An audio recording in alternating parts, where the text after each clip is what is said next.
Story 1. Anastasia is a 15-year-old girl vacationing in Sivik, a remote village in Alaska. She's living in Canada, but she has relatives such as her aunt, uncle, and cousins living permanently here in the town. She was most likely raised in a city, but she's a girl who's always curious about her surroundings and wants to explore more.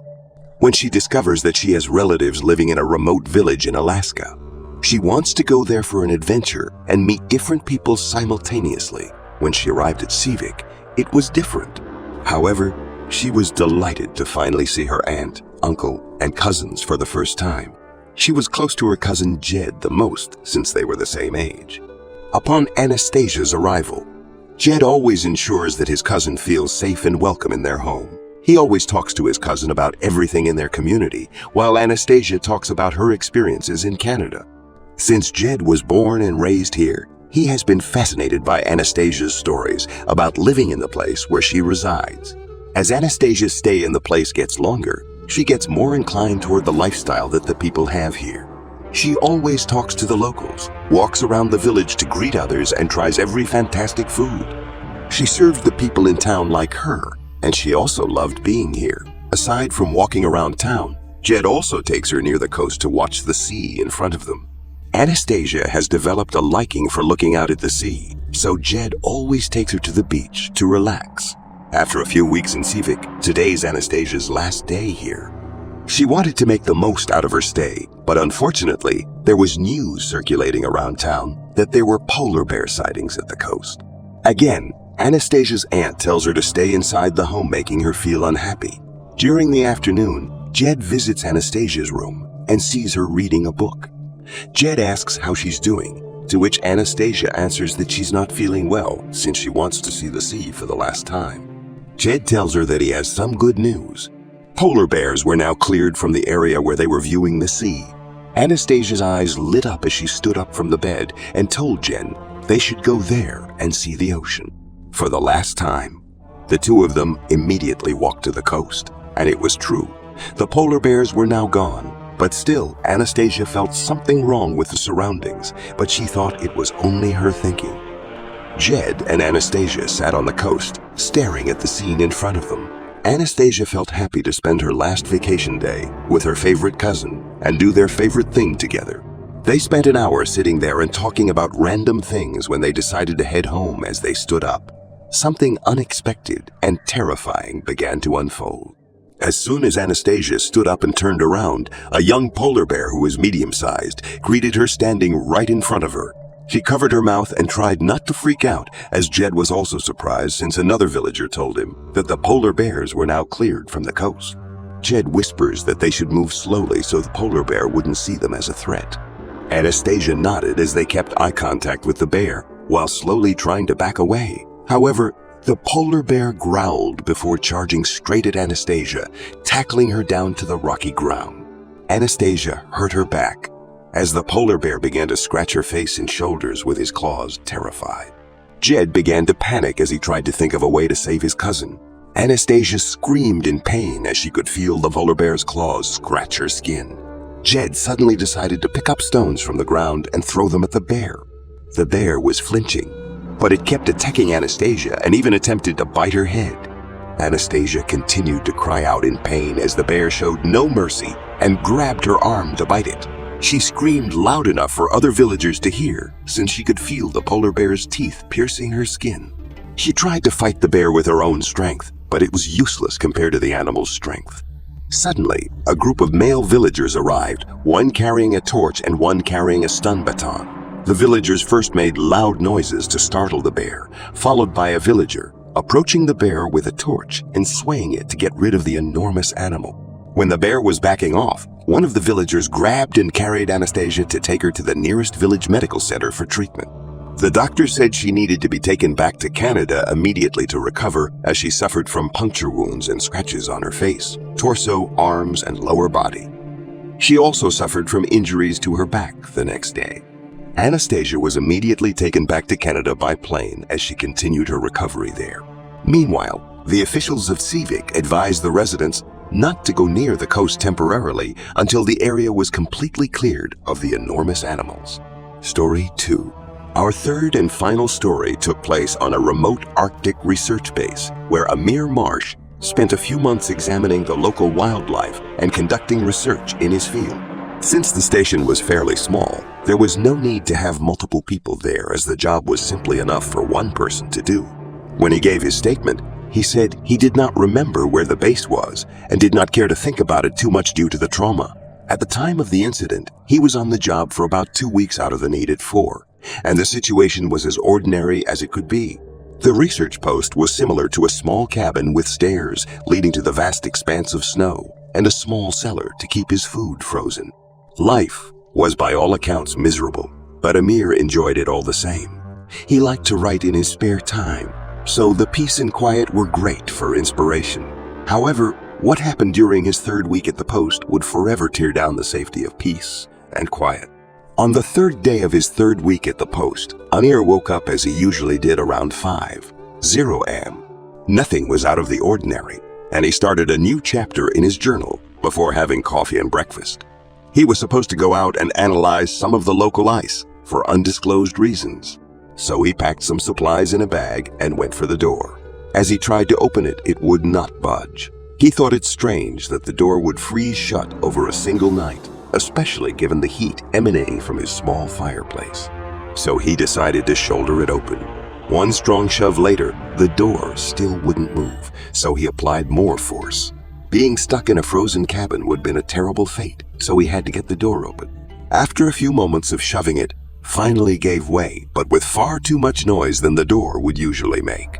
As it opened, he felt the weight behind it shift, gradually followed by a slamming of something on the railing leading to the outside. He practically fell through the doorway and was met with a flash of white fur. It was a full-grown polar bear. The angle of the door opening made the bear move to the left side of it, where it was blocked into the corner of the railing by the door, and very surprised. A mirror, he screamed in surprise, as he had never seen a bear of such proportions in the wild before. As the scream left his lungs, the bear responded in kind, growling quite loudly as it started walking toward him. He tried to back into the cabin as he came out, but the bear was simply faster than him and was an inch away in an instant. It slammed into a mirror, tossing him over the railing. He could feel some bones crack as he fell to the ground, but that was no time to wallow in pain. The bear was moving down the railing quite quickly, and the only means by which a mirror could survive was to dash to the small cellar where he kept his food. Just as he was nearing the cellar, he could hear the bear's heavy footsteps getting closer and closer. He pulled the door open and felt a crushing weight on his back, pushing him forward through the cracked open door. He came tumbling to the ground before suddenly stopping, followed by a sharp pain in his foot. He looked down. His foot was jammed in the door. The bear pressed all its weight against the door, trying to get inside. It could not, but the pressure of the door crushed Amir's shins, splitting the bones in two. He screamed in pain, but the pressure only intensified. It got to the point where he passed out from the pain. Waking up, who knows how many hours later, when he came to the pain in his foot was present, but numb from the cold. He tried to move, but everything was aching. Somehow, he managed to prop himself up on his elbows and saw that his foot was still in the doorway. But the bear was gone. He slowly stood up, balancing on his free leg, intending to open the door slightly to free his foot. As he stood up, he lost balance and fell backward, hearing a haunting, visceral noise of tendons snapping and skin ripping. When he sat back up to examine the situation, he felt the most intense pain of his life as he realized his foot was no longer attached to his leg. The pain was unbearable, but he knew he had to act quickly. He pulled his belt out and bit down on it, hoping to decrease the pain to a slight degree, but it barely did anything. He hopped on his free leg out of the cellar and up the railing back to the comforting warmth of his station. He threw a single log on the fire, tied some cloth around his frozen stump of a leg, and eased himself into bed. There was a satellite phone he would use only in the direst of emergencies, so he inputted the number and explained his situation. The team was dispatched to Amir's aid, and they arrived after a few hours, finding him in his bed. Luckily, his injuries did not threaten his life at that point, but the resulting infection would spread rapidly if he was not taken care of, so they rushed him to another outpost with more people and a doctor. His leg had to be amputated to half his shin, but the damage did not stop there. Amir suffered from cracked ribs and intense trauma that required years of therapy to reach a manageable point. He continued to work for the same research company that hired him in the first place, but he was mostly relegated to logistics instead of actual research.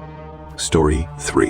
An old man Henry is trekking through the Arctic tundra, surrounded by vast expanses of snow and ice. He has been traveling for days and his supplies are running low. Suddenly, he hears the sound that chills him to the bone, the roar of a polar bear. He turns around and sees the massive creature charging toward him, his teeth bared and his eyes fixed on its prey. Henry knows that he has to act fast if he wants to survive. He quickly pulls out his hunting rifle and aims at the bear, firing several shots rapidly. But the bear is undeterred and it continues to charge toward Henry. He tries to run, but is too slow and the bear catches up to him, swiping at him with its massive paws and knocking him to the ground. Henry is badly injured, but he knows he can't give up. He gets up using his rifle as a crutch and tries to make a break for it, but the bear is too quick and it tackles him to the ground once again. Henry is now face to face with the bear, its jaws inches away from his face. He can feel its hot breath on his skin, knowing this might be the end, but he refuses to go down without a fight. He jams its rifle into the bear's mouth, using all his strength to keep the beast at bay. The bear roars in anger and tries to shake Henry off, but he holds on even as the bear claws at him with its massive paw. Finally, after what seems like an eternity, the bear gives up and staggers away, wounded and bleeding. Henry collapses to the ground, his body battered and bruised but alive. He lies there for what seems like hours, too weak to move and too exhausted to think. But eventually he manages to drag himself to his feet and start hobbling towards Safety Days Pass. And Henry crawls through the frozen wasteland, fueled by nothing but his will to survive. He's weak, angry, and in constant pain, but he keeps pushing forward, determined to make it out alive. Finally, after an eternity, he spots a rescue helicopter. In the distance, he starts waving his arms and shouting for help, hoping against hope that they will see him and come to his aid, to his immense relief. The helicopter spots him and lands nearby, dispatching a team of rescuers to help him. Henry is taken to a nearby hospital where he is treated for his injuries and eventually released. He knows he is lucky to be alive and is grateful for the bravery and determination that helped him survive a polar bear attack. Story 4. Johan is a man in his 20s living with his 4-year-old daughter, Agnes, in Denmark. The two of them have been alone together ever since. Agnes's mother sadly passed away after giving birth to her. Now Johan is a single father who works hard to care for his young daughter. Agnes is a brilliant girl at such a young age. She knows how to speak complete sentences, understand complex questions, write her own name and even name a few animals. Agnes loves animals. Agnes loves animals, especially dogs and bears. She has developed a liking for bears, so Johan takes her to the zoo near their home. The zoo where Johan takes his daughter has a local polar bear named Magnus, and Agnes loves Magnus so much. Sometimes, Johan and Agnes would stay almost a whole day at the zoo just for Agnes to see Magnus in its enclosure and talk to the bear. Johan finds this adorable, so he always takes his daughter to the zoo. Magnus' enclosure is situated a few feet below the zoo, so visitors have to view him from above through a protective fence to avoid falling below. Many visitors visited the zoo to see Magnus and were as delighted as Johan and Agnes. Today, Johan picked Agnes up from kindergarten and surprised her by taking her to the zoo to revisit Magnus. When Agnes learned of this, she was so happy and excited to go to the zoo, like it was her first time. Every time Johan sees his daughter happy, it softens his feelings of loneliness since his wife passed away as they reached the zoo. Johan was surprised to see a lot of visitors, especially in Magnus' enclosure. Johan decided to take Agnes to a nearby fast food restaurant first to get her favorite food and eat before going to Magnus' chamber. After eating the fast food, Johan decided to take Agnes to the zoo, but still, there were a lot of visitors at Magnus' enclosure. Johan thought of an idea and carried Agnes on his shoulders before excusing himself through the crowd to let them through. Luckily, the people allowed him to be in the front, which made Agnes happy again. Agnes became very excited and clapped her hands, which made Johan happy when he heard his daughter laugh and sing. When Magnus went close, Agnes became excited and danced while sitting on her father's shoulders. Johan tells his daughter to stop dancing, but Agnes gets more excited when Magnus suddenly stands up and looks at the visitors above. The little girl began to sway her body, which made it hard for Johan to balance himself. Agnes was uncontrollable and kept dancing, making Johan rock his body to balance himself and his daughter on his shoulders. Suddenly, Johan accidentally tripped while trying to balance, causing him and his daughter to fall into the enclosure's pool. The visitors were shocked and terrified since Johan and Agnes both fell into the pool inside Magnus' chamber. Johan immediately picks Agnes up from the pool as the little girl begins to cry from being hurt by the fall. Magnus notices the intruders in his enclosure and starts charging at Johan and Agnes. Johan didn't know where to run or hide, so he just wrapped Agnes tightly into his arms as the polar bear pushed and attacked him, making him collapse to the ground. With his arms wrapped around his daughter, Magnus began clawing and scratching Johan's back as Johan endured the pain to protect his daughter from getting attacked. Some handlers arrived at the enclosure carrying rubber bullet guns, but screamed and yelled at the bear first to get it back to its cage at the far side of the chamber.